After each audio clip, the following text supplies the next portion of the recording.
sur l'affaire Walder. Que pensez-vous de l'affaire Walder? Donc Walder est un écrivain très connu en Israël, qui a écrit à la base, il écrit des histoires que les enfants lui ont envoyées, qui sont authentiques. Et bien sûr, il les écrivait avec un style touchant. Et on peut dire que nos enfants ont vécu, ont grandi sur ces livres.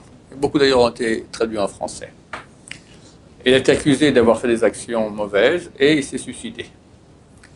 Alors on me pose la question ici, comment expliquer à nos enfants ce qui s'est passé?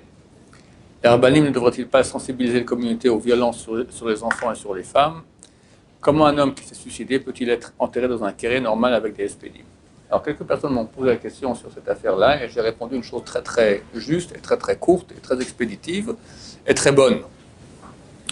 Shulchan Aruch, chapitre 606, le Or HaChaim dit qu'il y a un cherem kadmonim, excommunion de la part des kadmonim, des rabbins antiques, d'accord, qu'on n'a pas le droit de parler du Lachon Hara sur un mort. Si c'est dire sur Ben Gurion que c'était un corneau terminé, il y a une utilité à cela. Pourquoi? Pour que les gens ne prennent pas l'exemple, parce qu'il y a encore la continuation de son message qui continue. Mais comme ça, parler sur quelqu'un, sans qu'il se soit utile pour l'actualité, c'est complètement interdit. Et là, il n'y a aucune utilité à parler de cet homme-là. On m'a posé la question, est-ce qu'il faut se débarrasser des livres? Je dis non, je ne vois pas où est le problème. D'accord? Tout à fait garder les livres, continuer à les lire. Et on ne peut pas parler plus, parce que sinon on rentre dans ce cas de cette excommunion, on ne veut pas être excommunié.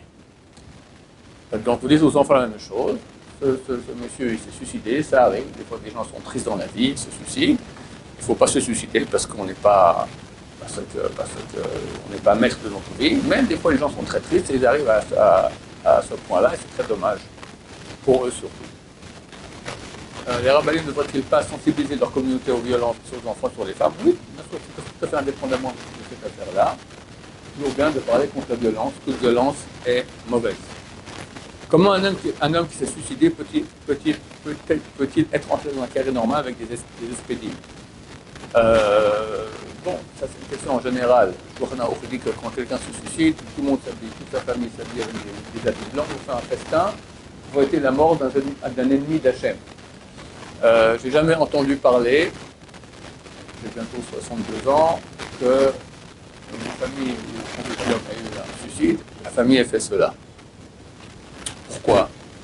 Parce qu'on dit qu'avant qu'il soit complètement mort, il a regretté son acte, il a fait tchouva. Voilà, donc c'est la même réponse que je donnerai ici. Bien que ça interdit le suicide, on pense que lorsque le type se suicide, à la fin, avant de mourir, on pense, en tout cas, il y a un risque que peut-être il a fait tchouva, et dans cette mesure-là, on peut considérer qu'il n'est pas considéré comme un rachat.